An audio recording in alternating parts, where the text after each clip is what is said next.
I think people will begin to redescribe what we're accomplishing. I'm not saying that using AI is not going to continue to happen, but I think we're going to quit using the term. But we don't, when we're building the cultures of our businesses, we get so focused on, I need to get the metrics to here. I got to hit the black, right? I got to get this thing up and off the ground. And then after that.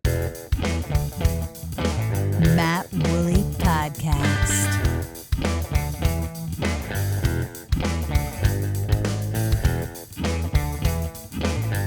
All right, well, welcome to another edition of the Matt Woolley Podcast. Today, Glad to be here. my friend Brian Waters is back again.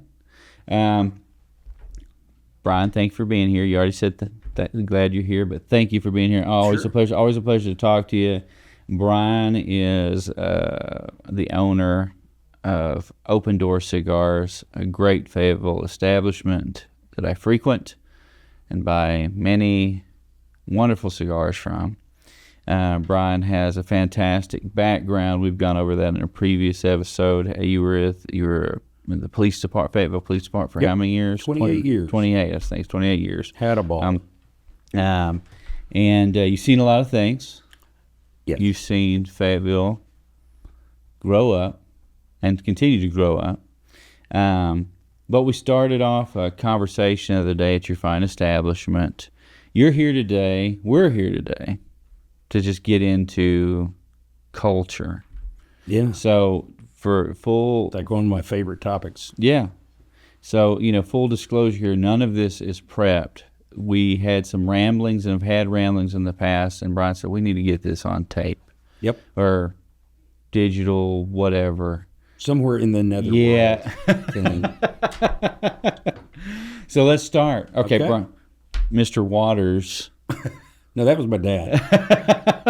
He's been gone a while. Brian, well, what is culture to you? To me, culture is almost everything. Mm-hmm. Or at least everything plays to it. I think we get, in any industry, in any business, we get caught up in the consumables. We get caught up in the transactionals. We get caught up in the data. Mm-hmm. I'm a data-wired guy, Mm-hmm. which is weird because I'm not a detail-oriented guy, but I am a data-wired guy. I want data to make decisions. Now, the way I'm wired, I can happily make a decision with 48 to 52% of the information I actually needed to make that decision. Mm-hmm. I'm not a CFO, accountant, engineer-minded kind of guy. Mm-hmm. Being the cop for 28 years, you make decisions, some of which are life and death, some of which are strategy or tactics or whatever, but you're out trying to help the public in the situation you get thrown into, and you get the information you get. Mm-hmm. What you don't want to do is be so snap judgment on those decisions in that industry that you don't have a feel for it. But there's a lot of fly by the seat of your pants. There's a whole lot of parameters for ditches, but how it's done, what probable cause is, reasonable suspicion, what criminal rules of procedure, all this stuff is. But your decision can be snap made. And I think in business, and of course, I'm still trying to grow up to be a businessman and not just an old flatfoot, that it's needless to say, it's a great departure. It's been an eye-opener, and it's been super fun. And, of course, forgive me if I'm a little hoarse or a little droopy-eyed looking. Just rolled in last night from the trade show. Got home about 8:30 and just collapsed. Had a ball. It was a great thing. But culture is everything that creates who you are. So with Design Steins, you help all these companies not only handle their advertising marketing, but build brands. Mm-hmm. So what is that brand? It's the culture around it. Mm-hmm. Red Bull doesn't say anything about Red Bull in any, and that's just an example off the top of my head. They show experience and build that culture. What do you think? What do you feel? How do you embrace the Red Bull when you see one in a convenience store?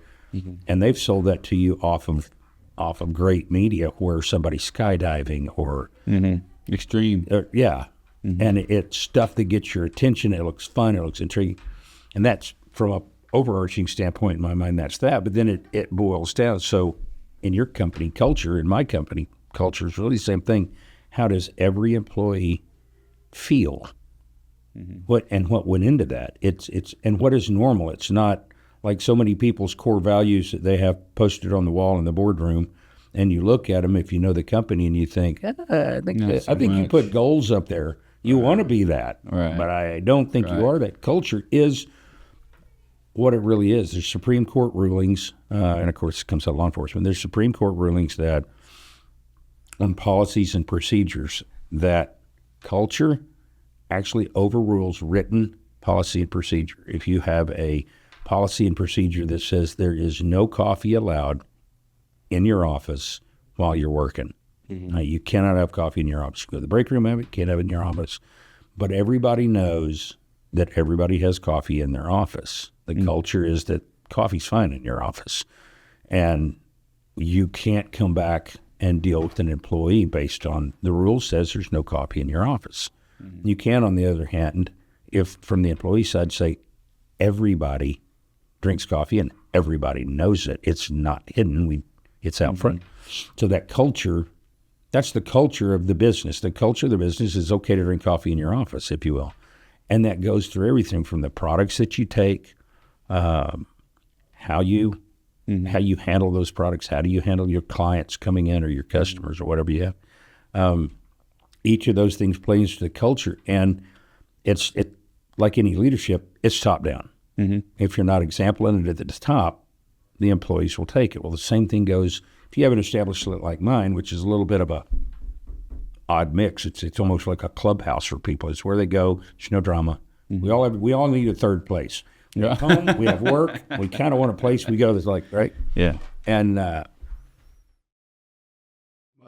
when you set the right culture, the right feeling, people, if it's kindness and openness and acceptance, that bleeds into the clients if the staff all believe it. Well, staff won't believe it if their bosses don't believe it and don't act that way.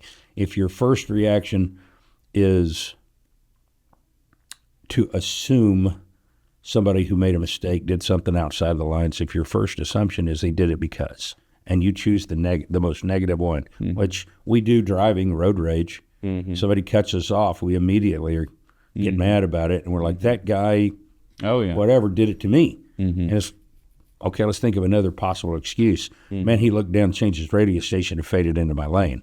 And he said, be careful, but it's not personal. He wasn't trying to run. And that culture in business and in life is the same sort of thing. Like each of us play a role in the culture. So in my world, if I don't make sure that my staff and Sharon and I don't work diligently to provide the right environment, the right culture, the right feeling, the right love, which for us is where we're at, my clients will, by default, begin to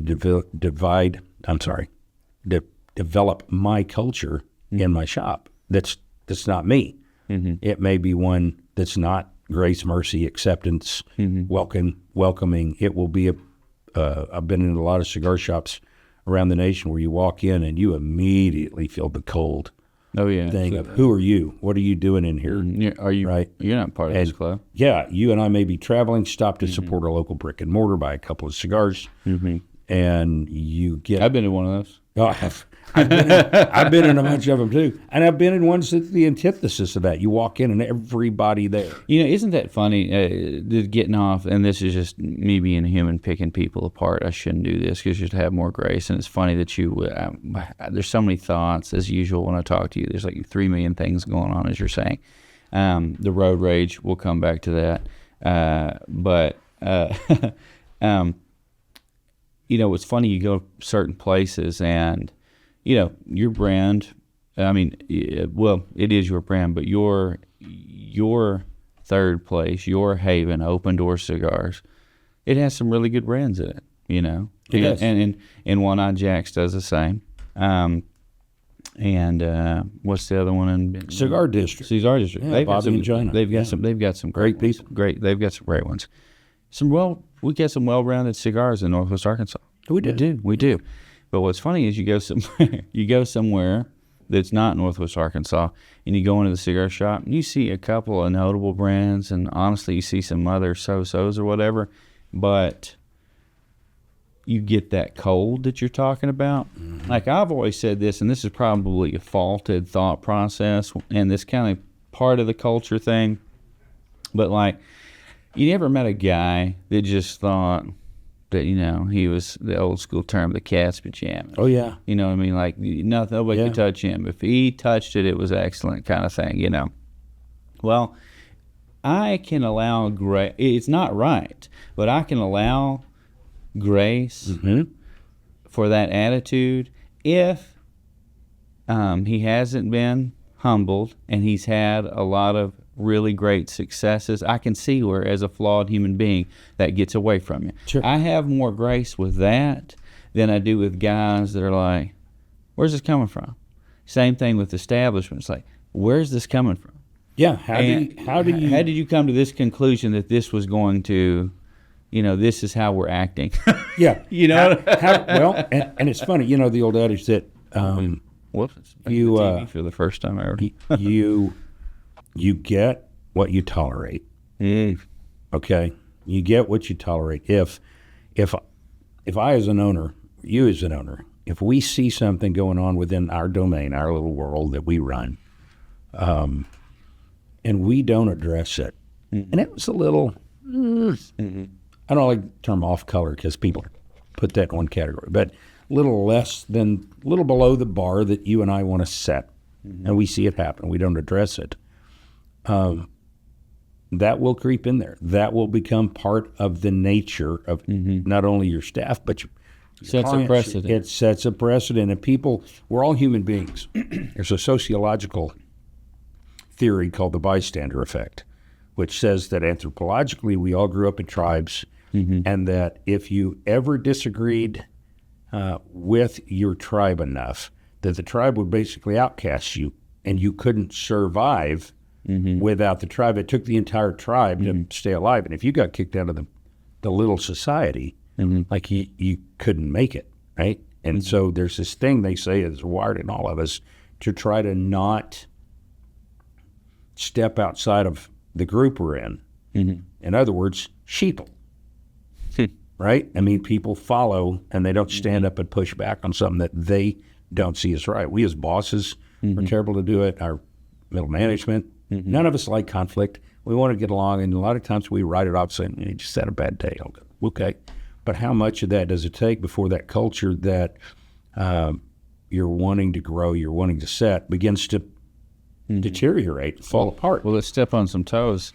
When Brian Waters sees, wait a minute, that's a little outside the perimeter, how do you address it? Well, hopefully, and don't interview my staff because they may not agree with me, hopefully we start out with nothing more than a conversation and a recognition of, first of all, are you okay? What kind of day are you having? What's going on? What happened at home? Well, I mean, they may have reacted in a way that's not normal for them, and it's not really acceptable, maybe way out of line. But if we don't address it, and first of all, check on them, what's going on? Because a lot of times we'll figure out that they've got something heavy going on in their lives that we can help with. We can either mentor them or give them some suggestions. The older we get, and I'm a little older than you, but I'm starting to see some of it. It's really weird. You've seen some of it. You have seen things that they haven't seen just because we've had more runway. Yeah. Right? I mean, life is life. Well, the elders of the tribes for a very long time, they weren't sought after because they had put, numbers on their life. It's because they'd seen so much. Yeah. They'd seen the it a few truth is times. Somebody in his 60s has seen more You're than in your somebody 60s? in his 30s. How old are you? 60. I'll be 61 in a few months. Dang, that's crazy. Well, good for you. I know, right? I'm upright and moving. I'm good. Life's getting better every day. That's awesome. Okay, so it starts with the conversation. When do you know that you're at the point of no return? How quick does that come? Because let's face the facts. As any type of ownership or anybody that's been in management or just had to oversee, just maybe it's a special project, every now and then you get the guy that's always, it's the horse that likes to buck. You know what I mean? So what does Brian Waters do in that situation? What's the indicators? I think some of it is, and again, I fly by the seat of my pants. There's no pilot's checklist. Go with the gut. Right? We just had an engine go out, grab the checklist. What are the first 3 things we do to keep the plane up, which is how pilots work. I don't think there really is one, because we're talking about different humans, and I've seen some turn around at a point that I didn't think was salvageable, and I've seen others that, in my own journey, I have stayed with way too long, because I knew that, like, at their core, they're good people with a lot of potential, but they weren't going to choose to line up with the right mission, vision, and values with the team. And interviewing people now for positions, we'll usually do 3 in-person interviews that run anywhere from 40 to an hour and a half or 2 hours. Wow. And the conversation is not about their resume. Their conversation is not about their knowledge and experience. The conversation is about who they are and who we are. We spend all of those. Now, I'll ask them, obviously, like, okay, tell me about yourself. And by default, most people say, well, I'm a third year finance major. I'm planning to get my MBA after that. So potentially, because I'll ask them, how long do you think I can keep you? Now, some of those guys I've brought on like that are now full-time employees and are moving, are ops managers. They're handling stuff. But a lot of them, I get it. I'm a small family retail with 11 employees, not counting Sharon and I. And I hope to keep them as long as I can, but I hope to get them where they want to go. Yeah. Most, small family retail, they're not coming in and staying with me for 30 years most of the time. The ones that do, great, and I love to keep them. But what stands out to me is and I sure didn't invent this. Everybody listening to this will be like, yeah, we've heard it. And it's true. We hire too quickly, and we separate too slowly. Yeah. And the slow to hire, quick to fire. Yeah. That's how it should be. It's hard to do. But it's not. Because when you got a gap in your team, you and I are stepping in and filling a gap however we can, or the rest of our staff is having to circle it, and it's wearing them down. That's a great point. So that's what I call a strangulation point. And so there's it's a tightrope, and everybody always said, "Oh yeah, we just need to." All of the influencers will get up there and tell you, well, you just need to cut it off at the root, and it's like, that's a great way to look at it if you're a 50-person team, because there's enough people to carry the load. Yeah. But for smaller teams, these guys, that's why I hate when people speak in general terminology. Is like it's just a one-stop one size fits all situation, because that person goes, there is a void of some type of service in most cases. Yeah, and something's going to give hit the ground. Right. So somebody's going to pick up, just like you said. You're picking up the slack. Sharon's picking up the slack, or everybody. It's one of those things. Which is fine for a short term, but we know it at the top. Right. And so we were trying to, man, I've got to find the next guy. I'm killing the team. I think it's a fine balance of, because, the problem is, now it depends, you go with your gut on it too. And, one of my biggest flaws is that I've given, and I don't mean to sound like, oh, Matt, you're just a fantastic, well, you are, but that's not the point. Oh, I appreciate that. Well, you are too, but that's not the point. The point is that I have given too much grace. Yes. I have given too much grace to the point where it's hurt my company financially, because I just keep waiting. It's that guy that you keep waiting to, you love him so much, but you keep waiting for him to grow up, grow up, something, bring in the big fish, whatever it is, or and it's just like, and I don't know personally, I still haven't figured out that fine balance, but I don't think you can totally figure it out. I think everything is very circumstantial. That's what I was about to say. It's if you and I are on a boat trying to go across the ocean somewhere, and we wake up one morning and the wind's coming out of the east at however many knots, and it's affecting our overall progress speed, right? Because it's hammering us, and the next morning we wake up, it's blowing the other direction. We can't do the same thing 2 days in a row to create the same effect. I think we get this in this day of digital. We're highly efficient. I mean, the pendulum in society and in business has become so highly efficient. We were laughing before we came in here about AI, right? Yeah. It's the new term. Yeah. I'm old. I remember in the early 90s, the new term was paradigm shift, right? It was used in everything. Now, everybody's talking about AI, using the term in everything. It sounds new, it sounds fresh, and even that's beginning to quickly run its course. I think people will begin to redescribe what we're accomplishing. I'm not saying that using AI is not going to continue to happen, but I think we're going to quit using the term. But we don't, when we're building the cultures of our businesses, we get so focused on, I need to get the metrics to here. I got to hit the black, right? I got to get this thing up and off the ground. And then after that, it's, all right, what's our growth goals and strategies? What are our tactics? How are we doing that? Oh, I got to have a few more guys to hit that. I got to go out and find the right men and women to plug in here to take this thing to the next level. I mean, these are all they're really specific, tangible thoughts, items, and practices.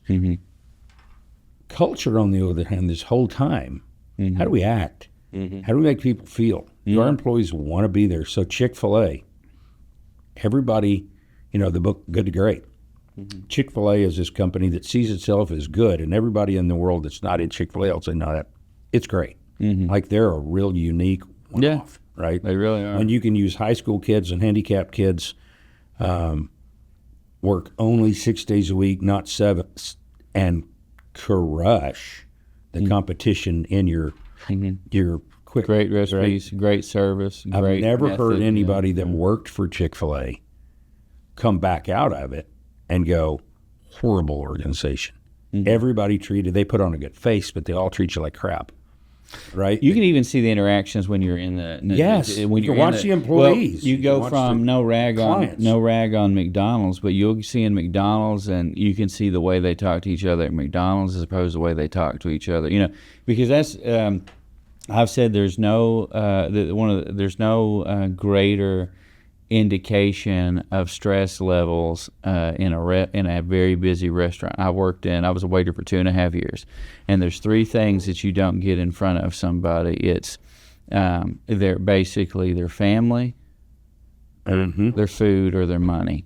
And when you're in the restaurant business, it's all 3. Oh yeah. And so when the heat is on, you got to execute. You got to execute. Yeah.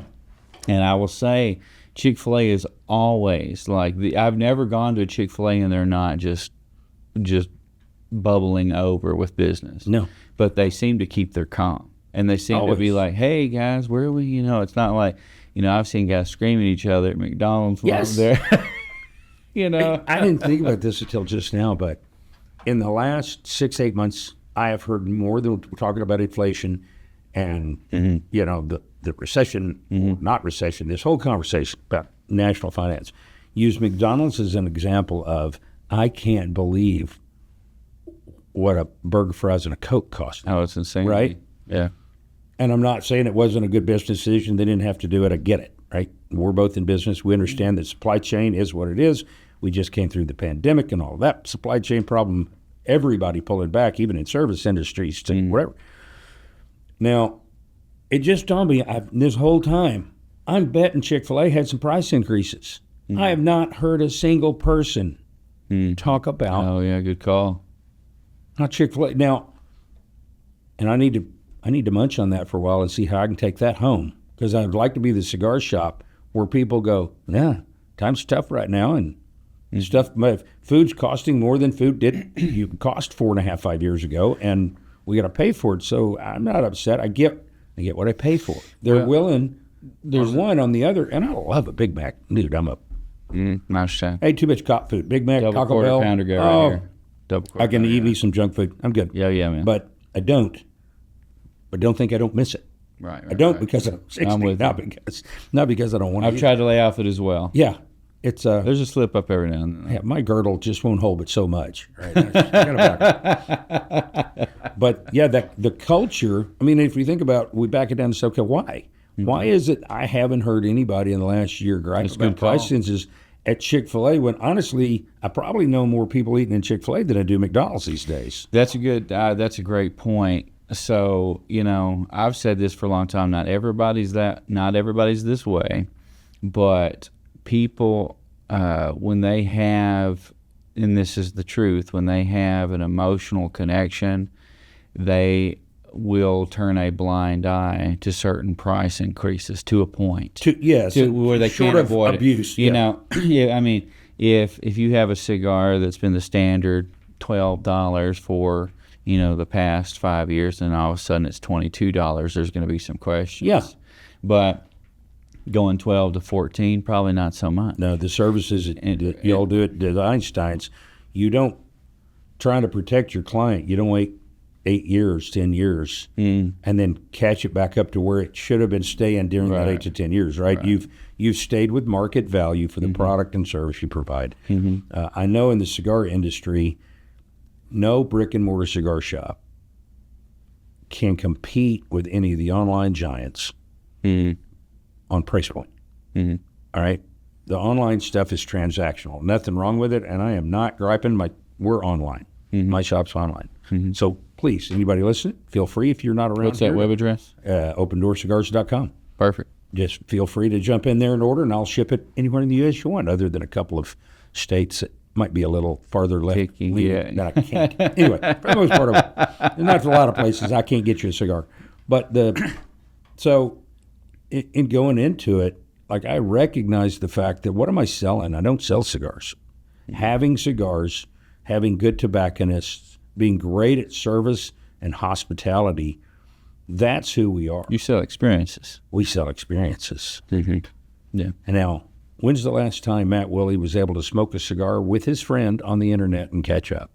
I'm not chasing the internet. The internet is chasing me. So the two big footprints on online cigars, it's just an example talking about culture, but the two big footprints online are Cigars International and JR Cigars. Cigars International are owned by General, which is a Scandinavian tobacco company, biggest in the world. Altadas is the domestic foot, used to be Imperial. Anyway, it's the second largest premium cigar producer in the world. These guys are monsters, right? Well-run companies. You can get all the same cigars from them that you can get from me, right? They're huge. And each one of them sells their competitor cigars. You can buy anything on either website, right? They're not only selling their stuff, but that's them. I'm not trying to grow my online footprint. My online footprint is there to be a value add for my clients, right?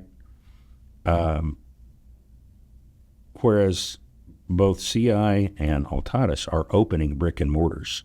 And the truth is, these huge transactional, low price, very successful companies, they're chasing us. They're chasing the little small family retailer, right? Not the other way around, because we know we can never beat them on a transactional price thing. McDonald's is McDonald's. They have clean bathrooms, and you're on the road. More people will probably hit a McDonald's taking a trip with their wife than they will a Chick-fil-A, only because you can get in and out of McDonald's quickly. It's more transactional. It meets a need in the environment.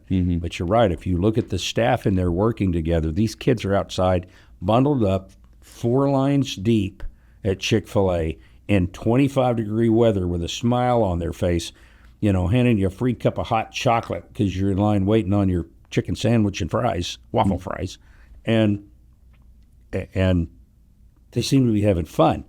What high school kid wants to stand outside bundled up in 29-degree weather, hawking burgers and running your credit card and handing it back? And because you look at McDonald's, it's a lot of the same age demographic employees, and you don't see that same joy in them. You don't see that same thing in them. And I'm not bashing on McDonald's. It's just their model. But the culture, if you and I as just consumers look at them, can you say there's a cultural difference within the organization? I think that's, pretty much. to me, that indicates part of the success model for those businesses, right? I know a number of huge national companies that everybody wants to work for because the way they're treated, right? And that culture, you and I both know from watching businesses here in Northwest Arkansas, a lot of vendors for Walmart, a lot of, not to mention all the, the big three and the rest of them out there working, and guys that there's a time frame on. Like, I'm making good money, but I don't enjoy it. I've never met a FedEx driver that loved his job, but they loved the money. They know the deal they made with the devil, and they're good with it. I can make money, right? Yeah. I can make the level of money I want to make, really good living for my family. It's not about me and enjoying it. But most businesses, guys don't leave jobs. They leave bosses. No, 100%. Right? 100%. And I think the same goes for our clients. I think if your client doesn't feel respected, loved, and taken care of, like you said, don't get in front of their family, their money, or the food. Right? Same thing. If they know that you care, well, how do you hire I care? Right? That's where the culture thing comes in. But you look at those guys that just have a real knack for it, and they build their companies, their relationships. The funny thing is, if you back off a stage and look at their families and friends, they've got the same culture there. Yeah. They've surrounded themselves with the right kind of people, if you will. All the data showing that if you hang out with 5 people more successful than you're going to become more successful. If you hang out with the 5 high school buddies that just never launched, like, you're going to lose ground. I call that closing in the circle. Yes. One of the best. It's hard, though. How do you fire a friend? That's, You kind of got to slowly back away. It's 'cause you love them. It's one of those things too that, there's several people that have been in my life, but that, it's like you said something this earlier. That they have a good heart. Yeah. But there's a guy that, back in my partying days, he had a good heart.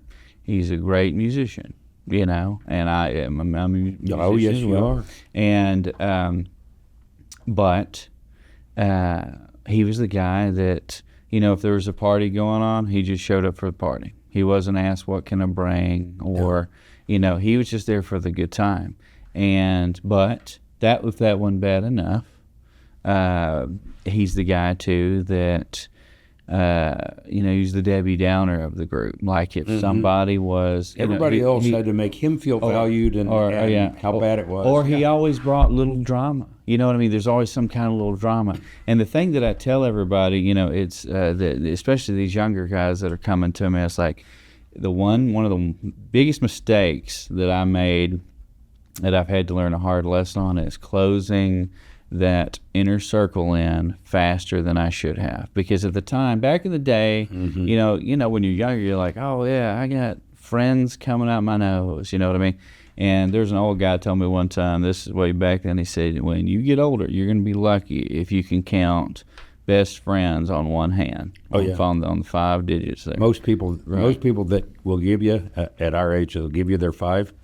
If you'll ask them again in 10 years, they'll say no, it's actually 2 or 3. Yeah. Like the true, you hear all the TikTok stuff pop out there, and it's like, if you got that one friend, you call 3 o'clock in the morning, and he doesn't even ask you why he's en route, and he's bringing a shovel and duct tape to bury the body, right? I try not to hang out with those guys because if they know me, they know I'm not calling them. I don't want a guy willing to do that. I want a guy knowing I'd never ask him to do that. Right?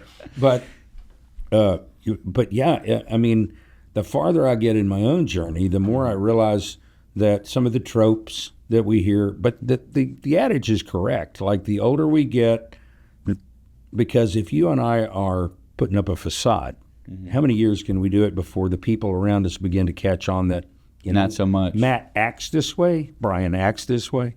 I thought this is who he was, but I've seen a few kinks in the armor, and we all got kinks in our armor, right? If we're not constantly trying to shine it up, repair the damage, change your evil ways, for lack of a better option. We all grew up. I've had friends that I look back on and I thought, the dude will self-destruct by the time he's 40, right? Mm-hmm. He is that guy, and you go, he's the one with the most potential, but he's the party animal. He's got to be out in front of everybody. Mm-hmm. He's got the best heart, but it all plays narcissistically to his benefit. And I've seen those guys at 40 that woke up one day somewhere in that journey, and they went, no, I actually wanted to be the guy I act like out in front of people, but really wasn't, and they do. And those are the guys now I'm like, wow, I'll never catch him like that, you know. But I've also had the others that I came out, amazing grades, amazing scholarships at college. This guy's tracking, this guy's tracking. And then somewhere along the way, like we talked about at the beginning, they had a lot of success early on. And that, as wonderful as that is, I think can be so overwhelming because we're not mature enough to handle it. I worry about 120%. You're talking to one. You're talking to the prodigal son. Yeah. I mean, luckily I had the other journey. I'm the guy least likely to really do anything. I graduated a class of 48 from a very prestigious college prep school, and of that I probably finished 46, 7, right? I got out, got a diploma, went to college. That was never my thing. I didn't have the self-discipline for it. I didn't have the drive for it. I didn't see the value in it for whatever reason. And so the success that God's blessed me with over these 60 years, he knew well enough to know, oh, for goodness sakes, don't let him come out being the rock star. I would have imploded, right? It took me a lot of time with a whole lot of little hits versus coming out super successful. I'm afraid it would have been the destruction of me the way I'm wired. I don't regret it. I'm glad. As a matter of fact, I'm thankful for it. But, you know, culture is everything. If you or I get one guy, gal on our team who isn't grateful, who doesn't have gratitude. Oh, yeah.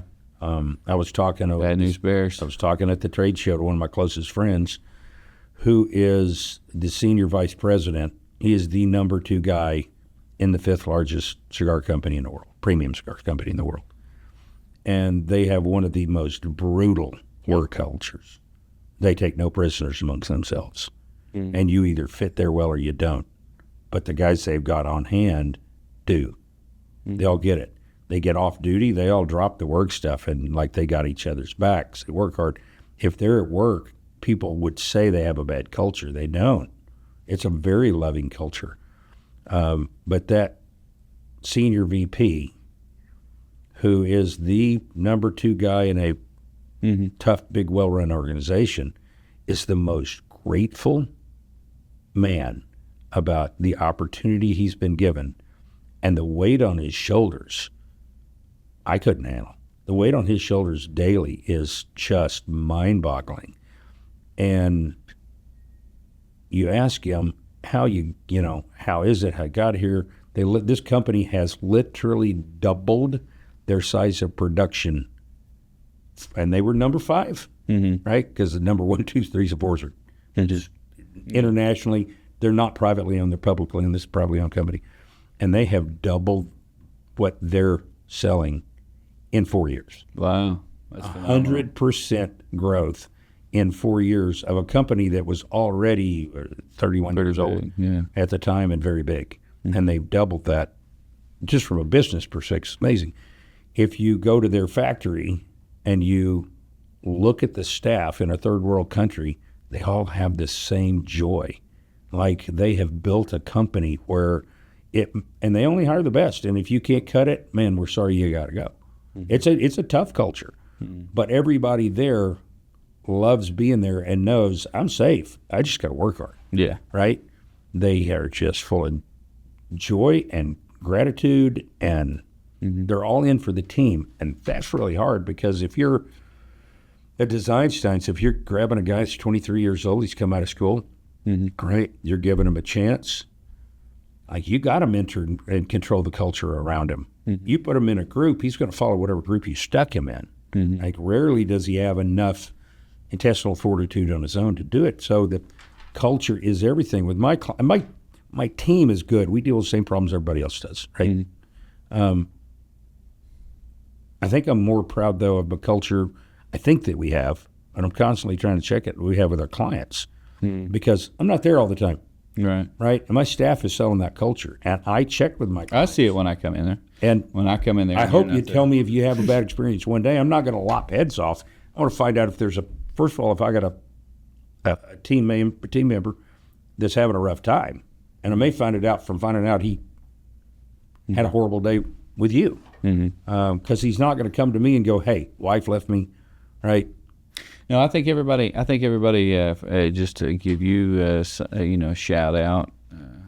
Every time I've come in there, they seem to model your behavior, even if number one, I have kind of a gift of discernment most of the time, and so like I can tell if somebody's not off a little bit, but even when that's been there, they're still ready to help. Ask how you're doing. What can they help with? Try to educate if you ask, or make recommendations. And there is a passion there for that. So I give praise to you for embedding that into your culture. I can't take the honor. It's a God thing, and thank God for Cigar Mom. Who is truly full of grace and mercy. Yeah. Well, I think too. There's so many key points here. One. That are popping in my mind. I'm just gonna verbal process on you here. One, it's just like Jesus says, you are who you hang out with. Yeah. So be careful who you hang out with. Number two, we do have to have grace. People do have bad days. Sometimes you just have to. There's a difference between having a bad day and constantly having a bad day. Yeah. And then, it's just a bad day, but you've had 400 in a row. Yeah. How do we help out of this? There's something going on here. Another one, too, is, with talking about that bad day, it's scientifically proven. A lot of people know this, but for those that don't, everybody can be at 100% great attitude. And if somebody comes in at 60%, everybody's going to match the negative person. The negative person most of the time, now there are exceptions, but most of the time doesn't pop up to the 100%. Everybody will match that attitude of that guy that's at 60%. So you have to really watch it, but you also have to have grace and be human about it. Sure. Another one too is, I will say this last one, and this is the one that design sounds. I'm not always a bowl of cherries. I'm not. What? I know, right? I just can't believe that. Right. And I now my temper. I give honor and praise to God because He has calmed me over the years. And made me watch my mouth and consider situations. It's just like you talked about being on the interstate. I put a Sunday school lesson together a few weeks ago, and I spoke of, we're so quick to, just like you said, that guy cut me off, or that guy wasn't watching, or the guy, whatever, or won't speed up, like the guy that might pet speed won't get out of the left-hand lane, But then I found one day it hit me as I was driving down the road. Now, this doesn't make it right. Please get out of the left-hand lane. But there was an older gentleman. That's what I've come up with to defend myself against my attitude. Is anytime somebody gets in front of me and I'm like two cars driving side by side. Yes, please move. Someone. And they're both running about 58 and a 65 or 70. Yeah. And you're like, you're killing me, Smalls. Come on.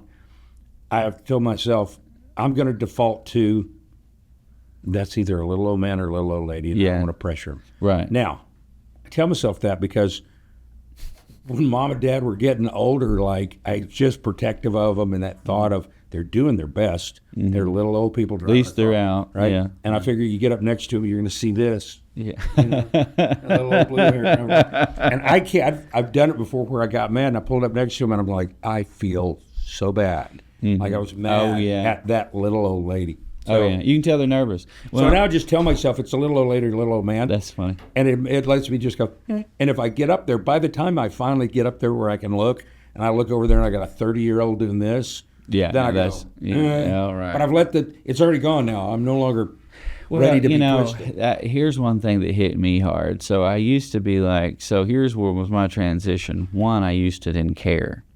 And then two, I'd give them the California howdy. Yeah. You know what I mean? Wave, say hi. Yeah. And then I got to thinking, as I got into business, I was like, you never know What's going through that dude's life? Well, yeah, right? what's going through that life, and you never know what's going on. And plus, from business perspective too, you better be careful about throwing things like that around too, because you might throw it on the wrong person. Yep. That might hurt. And we kind of live in a glass house. We do. We should be cautious. Well, here, and this leads to the third one, which is actually this is where it should have been in the first place.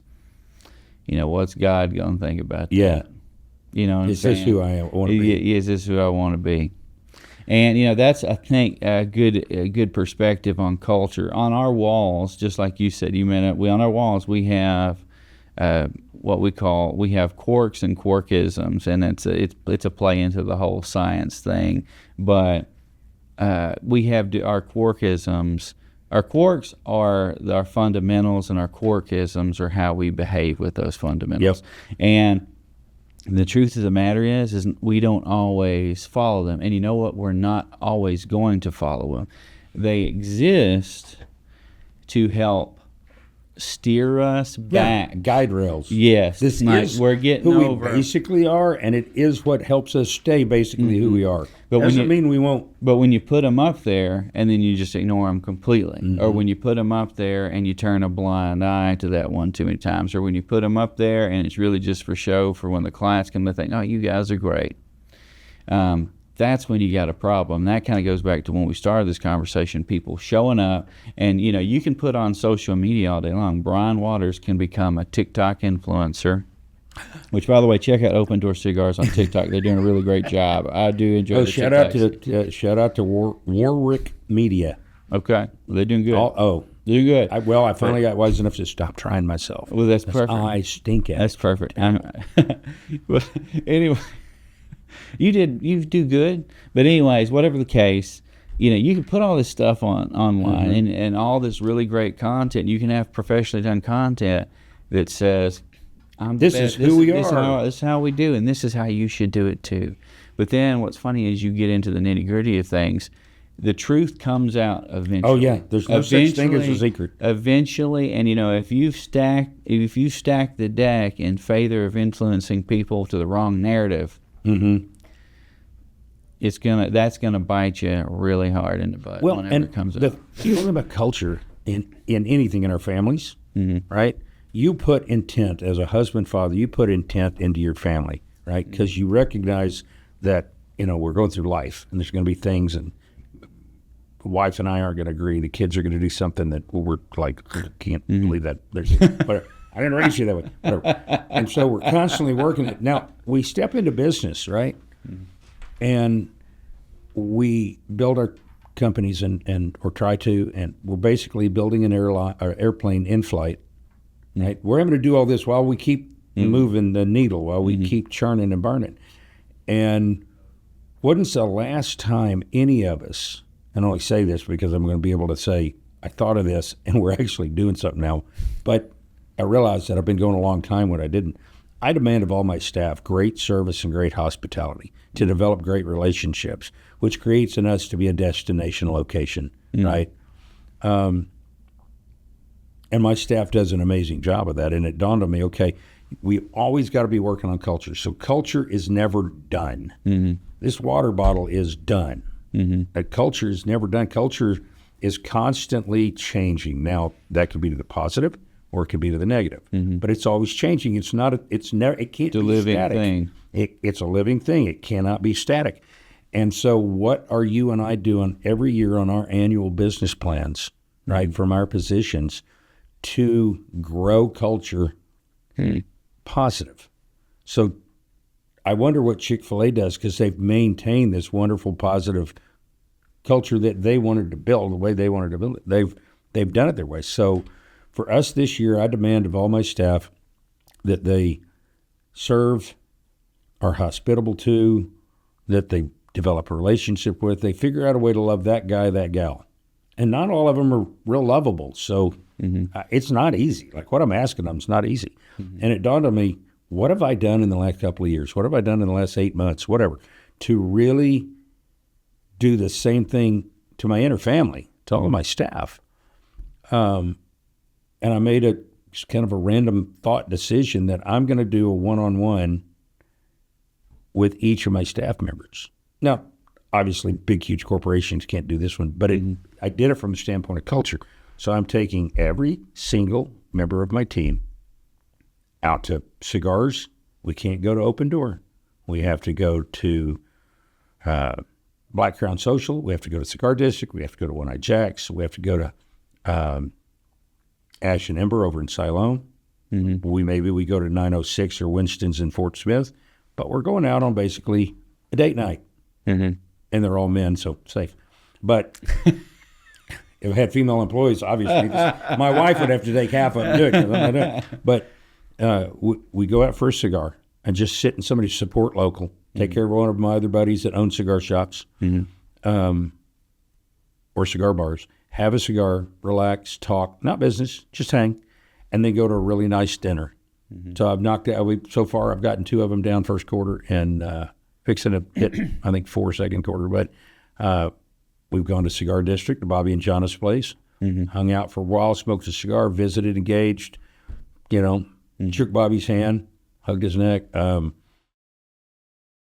We went to Black Crown Social Club, took another one to Black Crown Social Club on the east side of Rogers, Walter's place. Again, went in, had a cocktail, smoked a cigar. After the first one, Justin and I went over to Theo's, had a nice dinner. Great restaurant. Love Theo's. Love Todd. Well, Todd, Jeff, Jonathan. I can go through the list. Not that I eat there much, but I can tell you everybody's name. The second one, Kevin and I went up to Black Crown Social, and then we went down to Herman's, Carrie and Nick. Oh, nice. Had a nice dinner. Yeah. They had a good steak. Good old Herman's. And the whole point wasn't. There's no thing to it. It was, I haven't valued you enough by just going, you want to hang out? I mean, culture is ethereal to some degree. Now, our what you and I have in the position that we have to work with the team, figure out what is our mission, what are our core values, however we term them, and are we operating on that? Are we doing it? But I got to thinking our culture for us, our core values, wash others' feet. Everybody else is more important than you. I don't care if it's me, you, or what. Everybody else in the room is more important. Am I acting that way? Am I conducting myself that way? We're a team. We climb together. Nobody gets to top of Mount Everest alone. Here's a team of people to be able to make it up their back. Unreasonable hospitality to each other first and to our clients, right?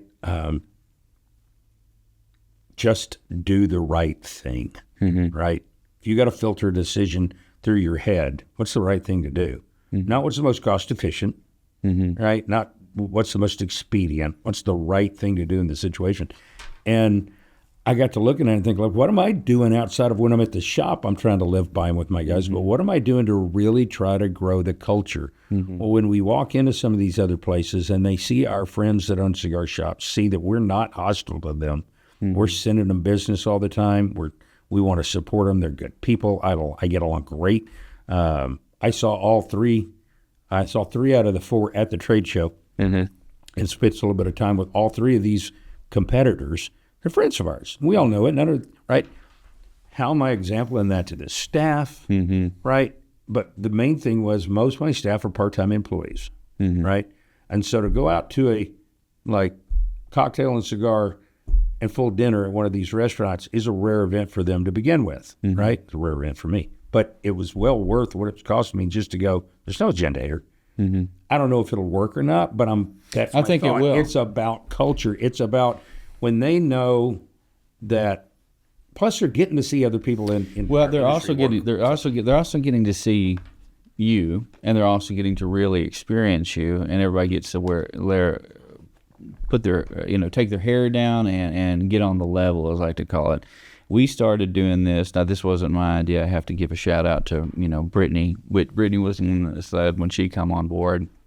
And it's like, we've got to do more things to get out there and just be with each other, in the sense of exist your life. And because you do spend a lot of time with these people.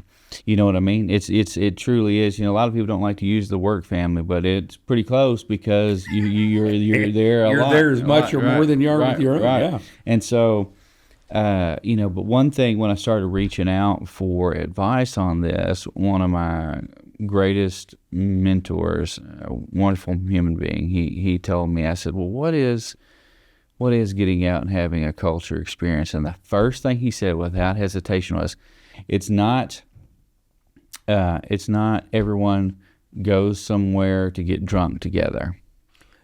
Agreed. That's dangerous. It is. And he said, but there's a lot of people that's what they think a social outing is, or a company culture building is going out and just having drinks and loosening up. Why? Because the culture in our society got built that's Right. a good time. Yeah.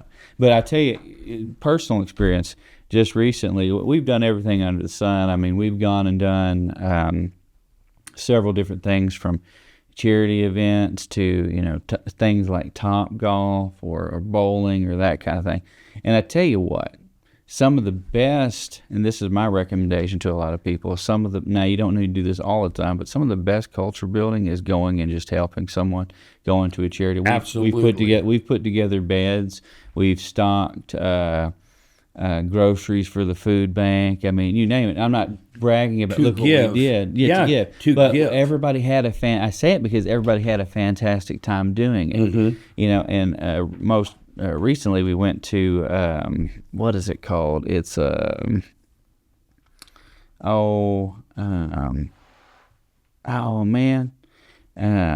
It's right over here.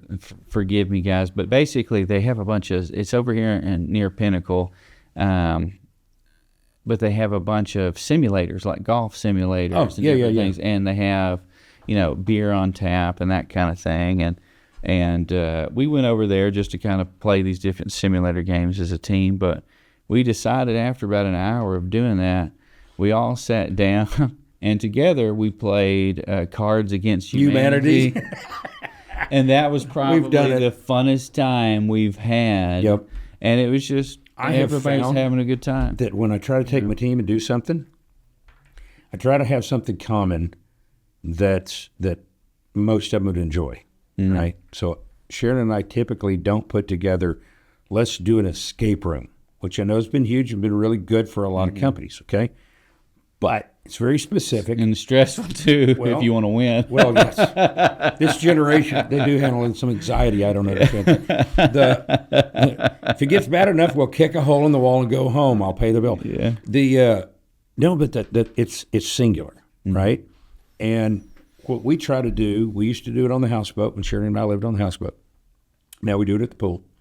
But we have a standard. We have two standards for the employees every year. Mm-hmm. One's pool party. Whole day, smoked meats, custom smoked meats at dinner. Everybody gets to have cocktails, hang out, do the day.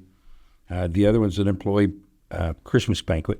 Now, this sounds passe, and it is because everybody does these, but what we have found is we make them long enough and without agenda that all of a sudden they start really pulling together as a team, because some of these guys don't work with each other, right? You'll have the same thing in different departments where they may get emails from project leaves them, goes to whatever. My guys have different shifts. They see each other at employee meetings and trainings and stuff, but they don't get to spend time together. So if they want to get in the pool, great. But they can come and go at will. They can hang out and do it. But there is some freedom in it. So whatever we design, I try not to design where, okay, today, guys, we're going to go here, and then we're going to leave and go over here, and then we're going to leave and go over here. 11:30 and 12:45. Yeah, I got you. Yeah, we try to do a thing. They're like, hey, we're all going to go here, and we keep it as loose as we can to let them create their own relationships, their own culture, their own thing. They find out things about one another. They laugh together. They break bread together. There's no stress. We always do them on Sundays with staff because we're close. But those for us have helped shore up culture. Now, a year ago, of course, we're coming up on our 11th anniversary, May 3rd. So last year, we had a 2-day event on our 10th anniversary, right? One in the shop. Nick and Janine Perdomo came in from Perdomo Cigars. Nice. We had a big cigar event. Then the second night was a ticketed event and at Barnett the Springs. So I had to leave 2 guys at the shop to run it. The rest of the staff, all hands on deck. Everybody had to be there. It was the best night for all of them. They were all pushed, stressed, hardcore as hard as they could go. When the event's over at 11, we only have an hour to get every bit of equipment that had taken us 8-9 hours to set up. Mm-hmm. We had to get off property in an hour. Only because Jim and Kim Cash, who own Barn at the Springs, huge shout out to them. Mm-hmm. If you need an event venue for corporate or wedding or whatever, they're awesome. They're fantastic. But that's their normal contract. And Jim and Kim would have been like, it's 1 o'clock in the morning, just take as much time as you need. That's Jim and Kim. But I wanted to respect their normal policies with normal clients that they don't know, and we were going to get it off of there. My guys worked so hard together on this thing that it ended up being one of their best memories. Yeah, right? Awesome. It's kind of like you said, they were all serving each other and serving the guests at a blistering rate. I mean, it was as hard as they could go all day long, all night long, into the wee hours of the morning to get stuff back to the shop and put away. And literally they got done and they all sat down and put on a movie at the shop at 2 o'clock in the morning. They were like, they didn't want their time to end. And everything they had done had been work. That's awesome. Right? But it was they had a common mountain to climb, a common challenge. Combat vets, it's that band of brothers. They've gone through shared pain. But they had time to engage. That engagement, that culture. So my question is, what's Matt and Brian, and for goodness sakes, hold me accountable to this. Don't ever stop asking me, what have you done for your culture lately, in-house and externally, right? Mm-hmm. So with your team and with your clients, because we get busy. Mm-hmm. And we think about the P&L, which is fine. It's part of what we have to think about, right? Mm-hmm. But I think if we let our eyes get off of culture, it's going the wrong direction, 100%. Right? It's going the wrong direction. And I have always believed it is so much easier, as much work as it is, to build a culture than it is to correct one. 100%. If one gets off page, it's 10 times harder to get it back in line. And the damage done in the process has to be recovered from, because if it's gotten bad, be it clients that we might have to fire, be it staff that we might have to fire, separate from, whatever it is, that recovery's 10 times harder than to build culture, stay intentional about it. And the other thing is, when we stay intentional about culture, I'm not just talking about development of employees. It's part of it, but just within reason, are they having a good time? Right? Like, and I don't want to be Google. You're not coming to work for me and playing ping pong and pool as much as you want, and you have your nap centers. No. Does that look like me, Matt? No. I'm more like shut up, load up, and take the hill. Let's get it done. That's where I have fun. I have fun putting my head down and mowing over people, which is not healthy in that.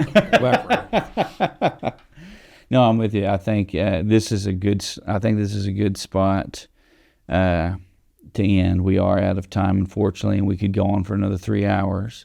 But I think that's the essence of what we're getting at here is, are we holding each other accountable to our culture? What are we doing today? What are we doing tomorrow? What are we doing next week? What are we doing next month? What are we doing next year? How are we going to hold on to that culture? You got a business plan? Every year you look over what's goals for next year? I've caught myself realizing that I'm writing them, I'm doing them, I'm executing on them, and I forget to put in there anything about the culture that we are currently. Did we slip? Did we grow? What do I do on that side? I just look at my marketing, my sales, my expenses, and it dawned on me I'm doing the one thing I've always said I wouldn't do, which is I got caught up in the minutia of business and forget that my business and yours are really the same thing. It's people. People business. Right? Everything. We're all salesmen. You can be a doctor. You have to look at your patient and still say, well, you need this procedure. You got to explain to them why. You got to sell that to them. Everybody's a salesman to one degree or another, and we get caught up in that production. Nothing wrong with it. We want to execute, but accountability to each other, accountability to ourselves. I try not to ever read my own press release, not because I'll write one way happier about me than is actually true. Nobody else is buying my press release. Why did I? That's awesome. Brian, we got to go. Matt, Pleasure as my always, buddy. Love you. Come you down and too, smoke a cigar. I'm on it. All right. Thanks, Brian. You bet.